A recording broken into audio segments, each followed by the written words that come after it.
Welcome to episode 4 of the Casting Shadows podcast, a podcast that is, at least right now, very directly tied to the written blog, Casting Shadows, which can be found and read at castingshadowsblog.com. Some of the content is drawn from the YouTube channel, which can be found at YouTube under the name Runeslinger, which is my nom de RPG. All right.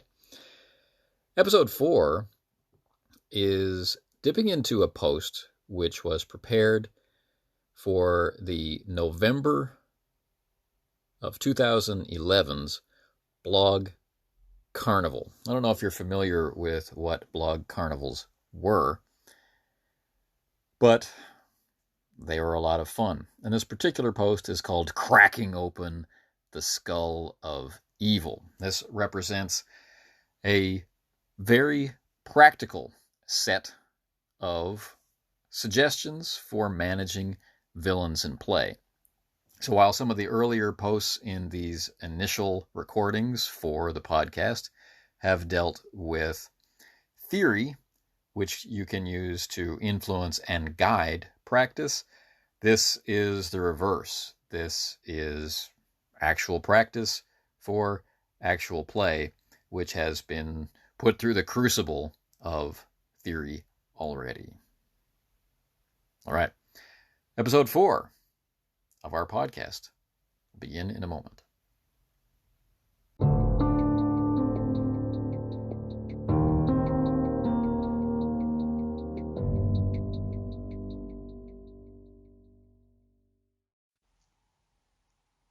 Today's retrospective from the Casting Shadows blog was entitled Cracking Open the Skull of Evil, and it was an entry in a blog carnival.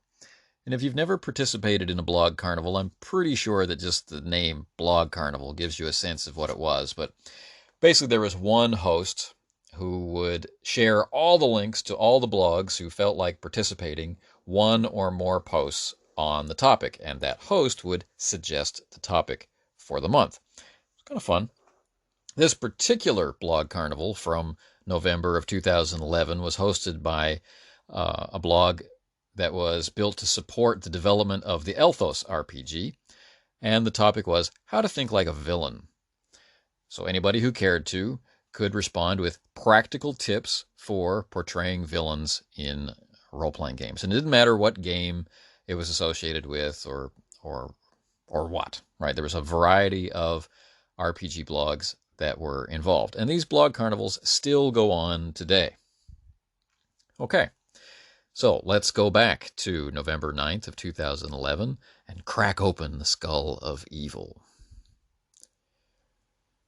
This month's RPG blog carnival is being hosted by Elthos RPG on the topic of how to think like a villain.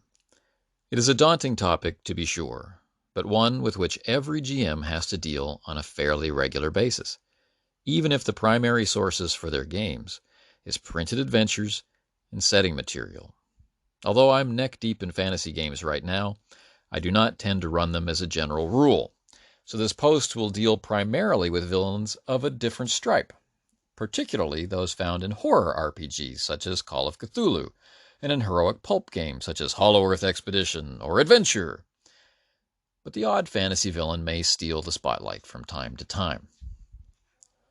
What's my motivation? It is no easier to be a villain than it is to be a hero. And it comes with fewer perks. So, without significant motivation, and at least the perception of a worthwhile payoff at the end, most villains will be armchair villains, spouting off about what they would have done if, for the rest of their miserable lives. Your typical hero is often touched with the brush of altruism and responds to pithy phrases referencing the greater good. Motivation for them can even be reduced down to the simple idea that they are the hero. It can be enough. Villains, on the other hand, are selfish by nature and act in order to receive a direct benefit for those actions. It is much harder to find examples of villains who are villainous for the sheer sake of villainy, and when they do, they're often insane or considered to be so. After enough time as a GM, however, the idea of using a typical anything gets to be a tough sell.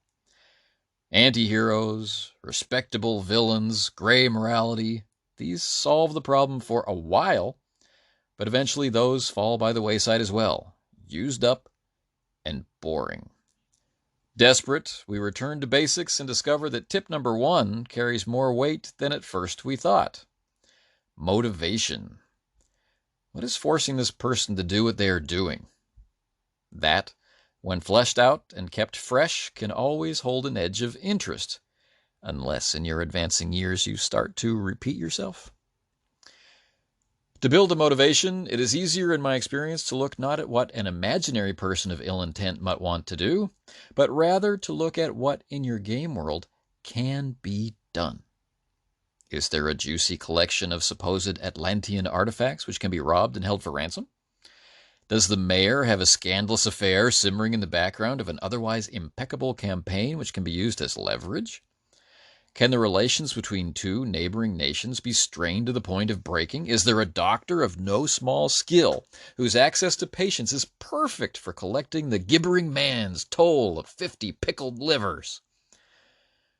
Start with what is out there in your setting to be used, abused, taken advantage of, robbed, coerced, or otherwise corrupted. Can lead you more naturally and quickly to dreaming up the sort of person who might see that as a worthwhile activity, and whose motivation will spring to mind even more easily as a result. In my experience, coming at this from the other direction leads to too many direct ties with the PCs and the current plots and can lead to problems like Monster of the Week or the case of the recurring plot point.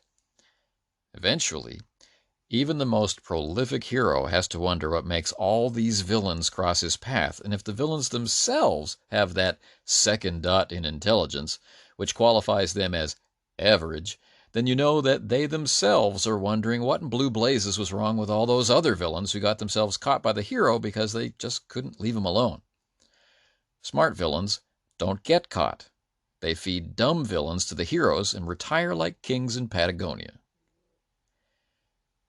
Villains need a motivation which keeps them in motion and focused on a goal to the point where the interference of opposition is seen as a hurdle, not the reason to move to the burbs to content yourself with reruns of Sons of Anarchy. The best of these motivations will have the forces of good run afoul of the forces of evil through the normal course of activity. Grudge matches and recurring villains can take care of themselves, revenge being one of the primary motivators for just about any activity from binge eating to college football. Good motivations will allow the villain to focus on their villainy and allow the hero to stumble across said villainy and choose on their own whether or not to get involved. If that choice is made, you know that you have a good villain. If it isn't, move on. As an example, Allcome the Summoner. In my Palladium Fantasy play-by-email campaign, Long Winter Shadows, the hero of the story was tempted to forgo both his current employment and his great quest in order to track down a summoner possessed of a fearsome reputation and a reportedly loathsome character. The PC, Marlon Tyrell, high from triumphing over a band of curiously competent and cruel kobolds, had just reached Luna Beach with a band of refugees and survivors and was feeling on top of the world. Within hours of his arrival, he'd changed all of his plans and was heading out into the wilderness intent on duking it out with Allcome, who had done nothing to Marlon directly. Nonetheless, Marlon is busily risking everything to chase him down. Prior to this, Marlon had really done nothing which could be characterized as being anything other than self-interest. His primary motivations were loot and finding methods to fan the blazing bonfires of his ego. All of that changed when Allcome, just by going about his own business without even a glimmer of concern about our hero, outwitted him and in so doing slapped that massive ego right on the nose as a form of collateral damage. The villain was revealed as a villain by a wanted poster, and seeing that poster made the player, and therefore the character, realize all in a flash that a person he had taken as simple background coloration and detail among the refugees was actually the person responsible for the surprising competence and cruelty of the kobolds. And not only that, was actually something of a local legend in infamy circles.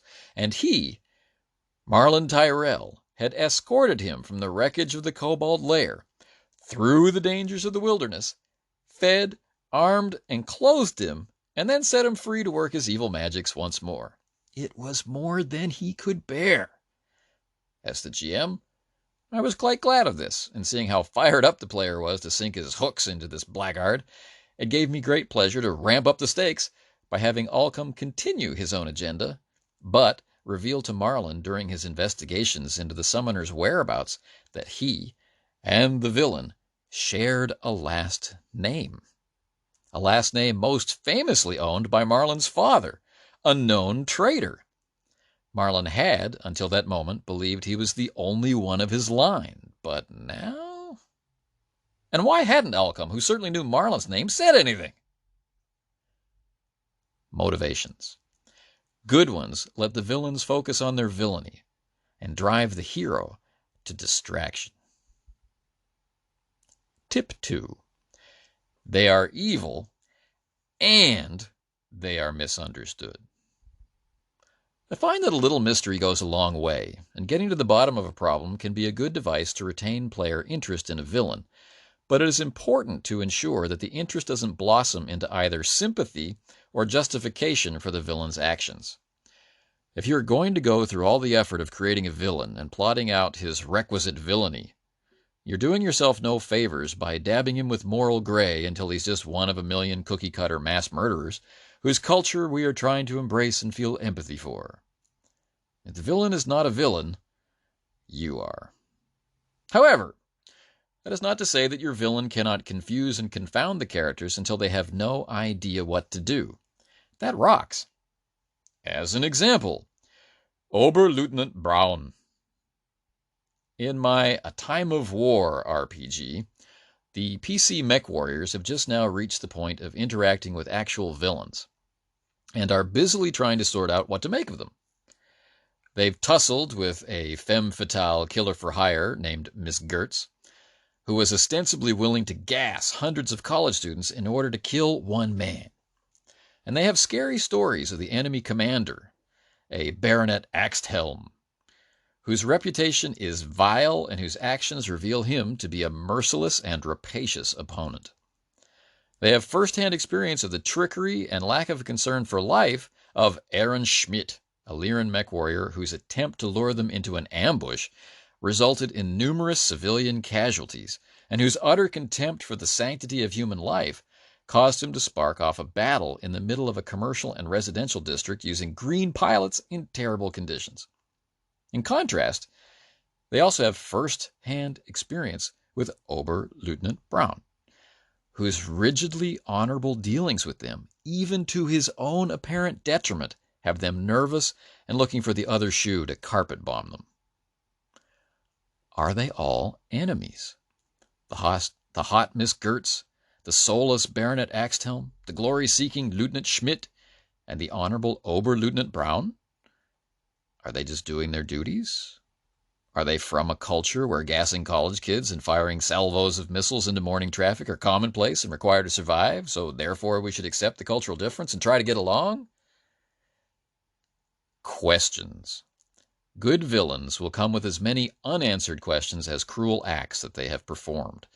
The pursuit of the answers will both prepare your heroes to face the opposition and help them figure out how to proactively trap them without having to resort to, and then the villain makes a mistake which enables the PCs to cotton onto his plan. You are not what you, or people, say you are. You are what you do. In games like Call of Cthulhu, regular people do atrocious things in the name of things no sane person can pronounce. Often, in trying to present a believable villain and root their villainy in something equally believable, GMs will try to simply invert the meanings of good and evil. That works for some cases, but really, in the grand scheme of things, is not a sustainable formula for ongoing villain production. People do things for many, many reasons, and because it's the right thing to do is just one of them. What it is important to note, however, is that just because the villain does not cite evil as a direct motivator, if what they are actually doing is evil or has evil side effects, it still counts. The villain does not have to be insane. The villain does not have to be the victim of a compulsion or lack balance in their brain chemistry. The villain only needs to make a value judgment about an action or course of actions which place them at odds with the hero. The villain does not even need to justify these actions. In fact, the villain should not have to justify them unless you want to use up more of your supply of satin finish moral gray. The villain is working hard to reach a goal. Each step on the path to that goal is dictated by the goal itself. And with each step, our villain's perspective on what they're doing evolves and can be as confusing and buried in layers of emotion and reaction as what we experience in our daily lives. This does not free them of the villain label. It just makes them the last person able to comment intelligently on why they are holding a bowl of frog's blood in a circle of tattooed virgins out in the bayou, screaming in a language first developed by cannibals bred to wax the wings of alien visitors to our planet in the hoary frosts of prehistory. Actions. Actions define our characters and their opponents. Interestingly, if your heroes grow adept at cracking open the skull of evil and stare long enough into the abyss of villainy contained within, you may note that aspects of that villainy come to claim them. Eventually, your crops of villains might be gunning for your groups of heroes, with badges on their chests and hymns in their hearts. And won't turnabout make play soar miles over merely fair? Enemies are where you find them. Ultimately, no matter how much preparation you put into a villain's shtick, plot, and objective, if the players do not care to stir themselves into action seeking that villain's capture, that person is not a villain. In the end, the players choose who their characters grow to loathe and oppose. And it is by being sensitive to what sorts of villains they love to hate that you can get your best ideas to answer who the villains are, what they are doing, when they will strike, where they will strike, why they will strike, and how they will strike. Your descriptions of the game world do not contain it. They allude to it. It is the players and their actions which really give it form, substance, a past, and a future. Keeping track of repercussions, consequences, curses, blessings, and all reactions in between is the surest way to have villains rooted in the reality of your game world, with an agenda that will matter to the players and their characters, and that leads to very memorable gaming. All right. It's kind of a long one, isn't it? But I guess anything practical that has multiple steps and examples will tend to be that way. All right. Villains. I've selected this one partly because I still agree with the advice in it, and if I were to write it again today, would do something similar, although my examples would be different. But I also chose it for a point of contrast, which at the time of writing, back in 2011, about a year and a half into having this blog, the the nasty nature of the word story had not become such a sore point with me as it would become. That's interesting. When I wrote this, I was still under the impression that preparing to play within the context of story as an explicit goal was still a choice that people were making.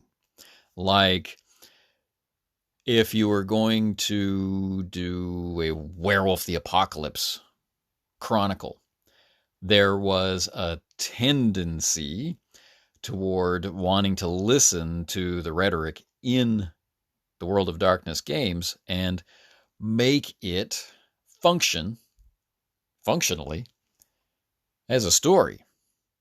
Whereas if you were doing, one of my examples here was Palladium Fantasy, but also the MechWarrior RPG.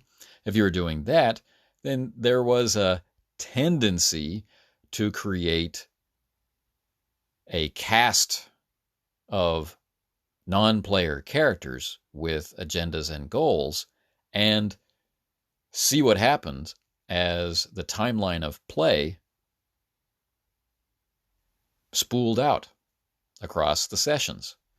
It's going to take the Lyran forces a certain number of weeks to get to their destination. It's going to take a different number of weeks for the player characters dropship or jump ship to deliver their dropship to that location. And, it's a race against time. Who's going to get there first? Who's going to be the defending force? Who's going to be the attacking force? All within the context of, it is a time of war, war never changes kind of stuff. No real desire to craft a story with individual character arcs, just the desire to experience life in the inner sphere. So back when I wrote this, I was freely using the word story as an option. And from my perspective at that time, if you were to sit down and intentionally craft a character as a villain, then by default you had to be operating within the context of launching some sort of story. Now that story itself may have had a large degree of planning prior to play. Major set pieces, major events, turning points for the characters, turning points for the setting, that sort of stuff. It may have had a lot of preparation done prior to play and during play to allow for a lot of confident improvisation in the moment based on how things are playing out. Right? Some effort made to create or to facilitate the creation of or to support the creation of explicitly some sort of output from play that was recognizable as a story, that could be repackaged and sold as a story, perhaps. I saw that as a choice.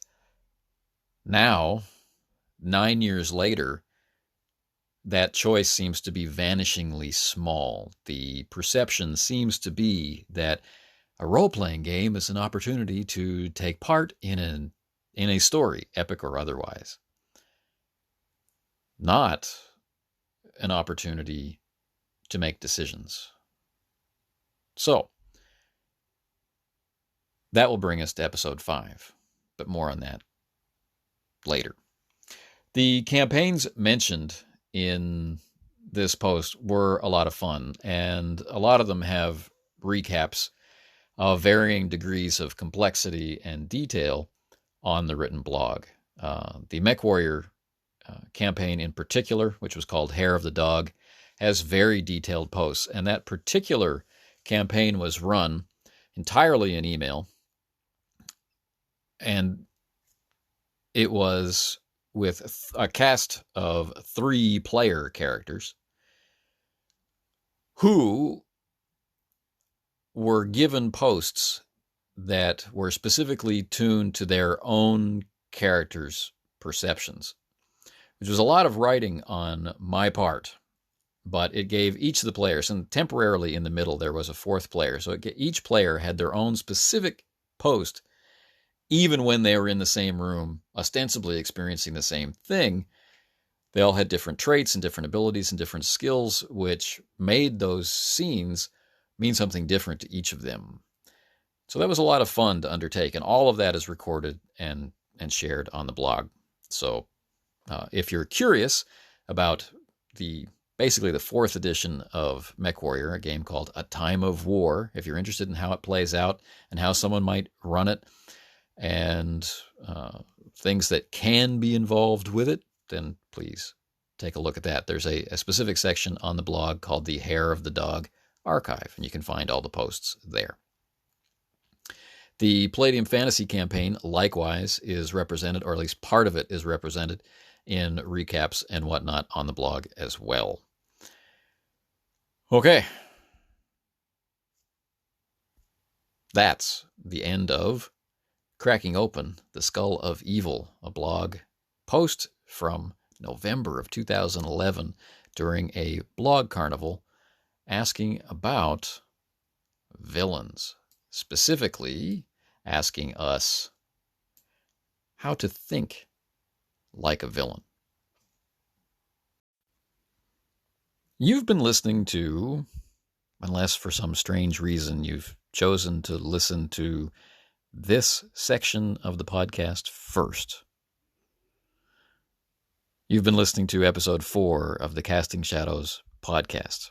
This podcast has grown out of a decade of writing on the Casting Shadows blog, which is found at castingshadowsblog.com, and a similar amount of time posting to YouTube, and represents some ideas, some of which are dated, some of which are not, some of which are still evolving, some of which are frozen in place, and either way are things which I hope to share and create some connection and discussion with whoever it is who happens to hear this podcast.